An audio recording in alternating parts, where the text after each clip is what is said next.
In this video, I'm going to show you how you can use the shape map visual in Power BI. We're going to go through the basics of how to change your maps and mapping those regions to your data. And we're also going to look at how you can import your own maps so that you can have a bit more options when it comes to visualizing your data. All of that and more. So without further ado, let's get started. Hi, my name is Fernan, and welcome to the Solutions Abroad YouTube channel, where we cover tips, tricks, and best practices when working with Power BI. I upload new videos every week, so make sure you hit that subscribe button and the bell icon to get notified when a new one is out. So the shape map visual is one of the visuals that you can use in Power BI to visualize geographical data as a map. And it's very similar to the field map, where it will try to highlight certain areas or regions of your map based on the size or the density of the data that you presented. However, the shape map differs in that you're able to use custom maps to have custom regions or divisions. Let me show you. So the first thing you need to know about the shape map visual is it's still a preview feature. Now you can see here in my Power BI report, for example, I have the shape map available in my visualizations pane. But if you're new to Power BI or you don't have this enabled, you probably won't have this option available for you. So you want to make sure that you first enable this in the preview settings. You do that by going to File, Options and Settings, Options, and then under Preview Features. There it is. Here we go. So the shape map visual here, just make sure that it's ticked. And once you hit OK and restart Power BI Desktop, you should have the shape map visual available for you to use. Now that you can start using the shape map visual, let's get you introduced to the datasets that we're using today. It's pretty simple. I just uploaded 2 different tables here with some information about geographical locations. So the first one that we'll look at is the UK census, which I got from Wikipedia, which just gives us information about the population on different parts of the UK, along with their density and their area by kilometers squared. So let's say we want to visualize this data into a shape map. So we would do that by going back to the report view, selecting shape map here, which will bring it as a visual here in our report page. And then we'll bring in the part, and let's just choose population for now. Now, as default, it uses the United States map, so it's trying to map the parts that we have into the United States, which doesn't really make any sense. So let's change the map that it uses. So under Format Your Visual, you go to your map settings, and under map type, you're able to change what map you want to use for your shape map. So in this case, we want to look at the UK. And now, as you can see, this should be pretty much good to go. Let's just double check and make sure that everything is okay here. So the part is not legend, so I'm just going to move that into a location. So now it recognizes those parts in the UK here. So you have England here, which looks like the most dense area. You have Wales, Northern Ireland, and Scotland. In the Format Your Visuals pane, you saw that we are able to change the map type here. We have some other options here that you can play around with. Not so much, but there are a few. So for example, here we have some zoom options here that we can toggle. So what I like to do is turn on these 2 options, which allows you to zoom into different parts of the map as you make some selections. So here, for example, make a selection here, it zooms in and it zooms out. If you wanted to, you can even have the parts, let's say, as a filter on the right-hand side here. If I change it into a slicer, you're able to select which parts of the UK you want to highlight.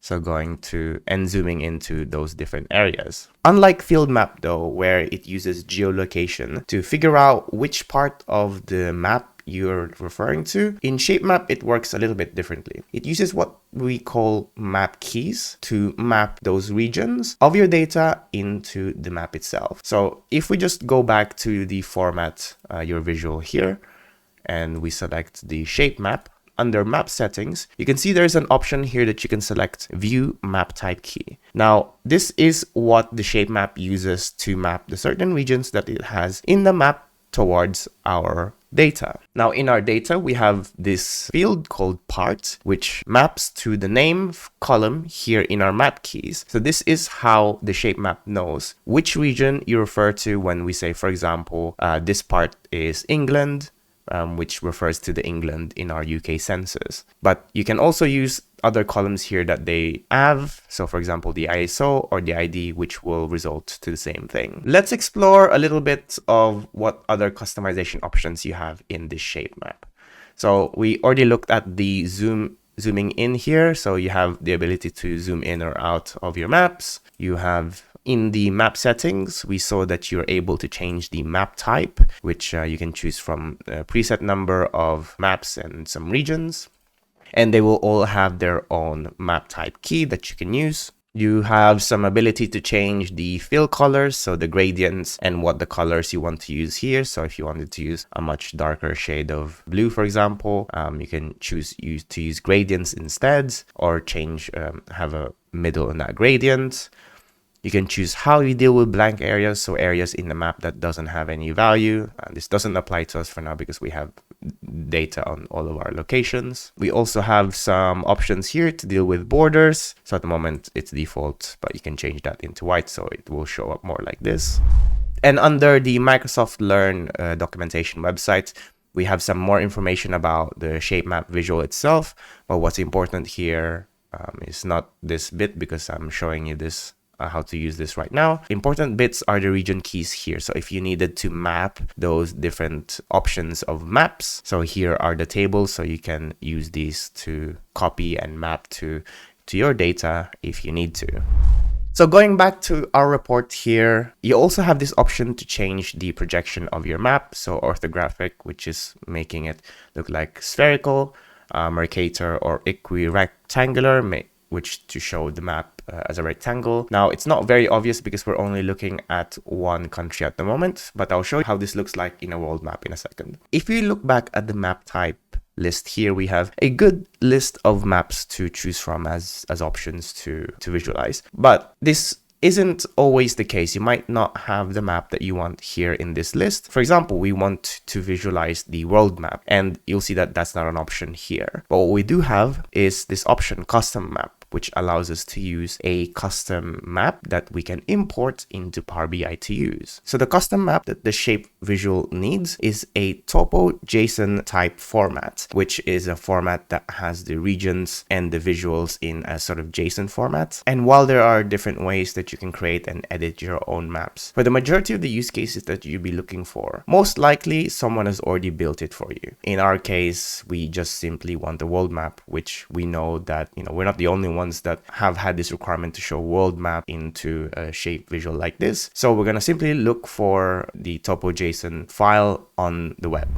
So here is a GitHub article that I found, which gives us the topo JSON format file that we need to import into Power BI. I'll leave a link to this in the description box below. You'll see here that we have a few options to download here, different countries and different boundaries, as well as different scales. So you can see 110 or 1 to 10. And it gives you some view here of how the map looks like, as well as some information about what fields it has, so the IDs and the properties. We'll come back to that in a second. But from this GitHub file, what you'll want to download is the 110. So this is the smallest scale that we have, and it's important to find a small scale, just because the bigger the file is, the more vertex you will have, which means your Power BI might slow down. So all you need to do from here is simply download and save link as, which will just save that file as a JSON file on your computer. So let's go back to our Power BI report here. Let's start a new page here, and let me show you quickly the world regions data sets that I prepared for this bit. So we have different countries here, the different names of those countries, as well as their region and sub-region, which we'll use for filtering.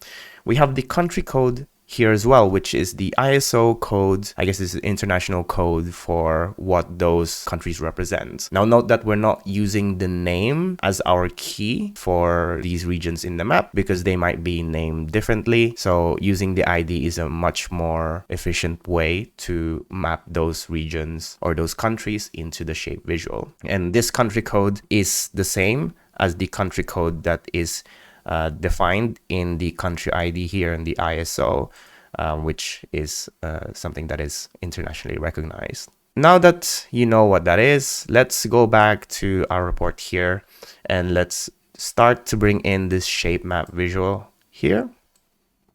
Let's change and well, first let's add the country codes into our color saturation here. Actually, no, it needs to be in the location. And then the name, we can just simply add on the color saturation, or actually, it doesn't really matter where it is. So we'll just bring up the map here first, which defaults into the US map. We'll hit Format Your Visual, Map Settings. We'll choose the custom map from here, and we'll hit Browse, and we'll look for that JSON file that we've just saved and hit Open. And there we go.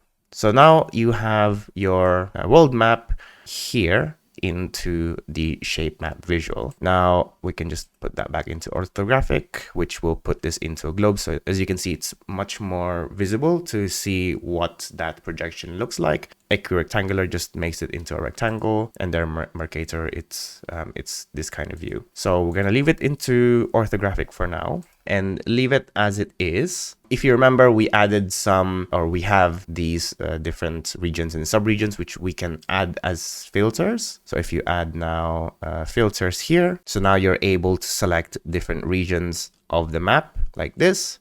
Let's just enable a few things here, like for example, just making sure that the map is zooming in to those areas that we want.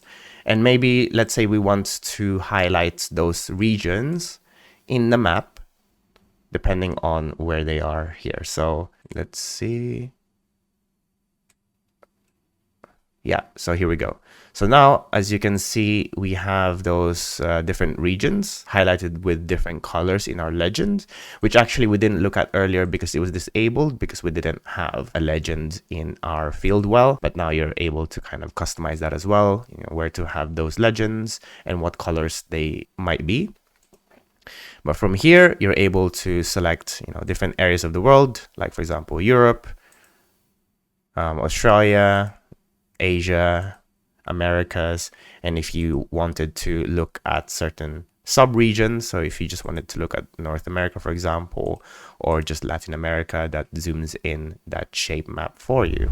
That's pretty much how you use a shape map visual in Power BI. What's cool about the shape map visual is that it's not limited to geographical locations and regions. You could have your own custom map, like for example, you know, parts of an airplane or, you know, parts of a shop. It doesn't necessarily have to be geographical. That's why it's set up to have map keys to map certain regions and, you know, having your own shape. However, after looking for some tutorials online on how to create it yourself, I found the process to be quite difficult, or at least takes a lot more steps than I'd like. So if you want a more simple way of tackling and creating your own interactable sort of custom maps, I created a video in the past covering how you can do that for yourself without so much of a hassle of using the shape map visual. So go check that one out if you haven't yet.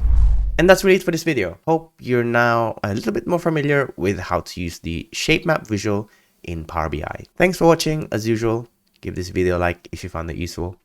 Give it a dislike if you didn't, so I know to do better for next time. Ask your questions in the comment section box below so I can help you and you can help others. If you really like this video, we have a Patreon page where you can support the channel and get exclusive perks like early access, demo files, and credits at the end of these videos.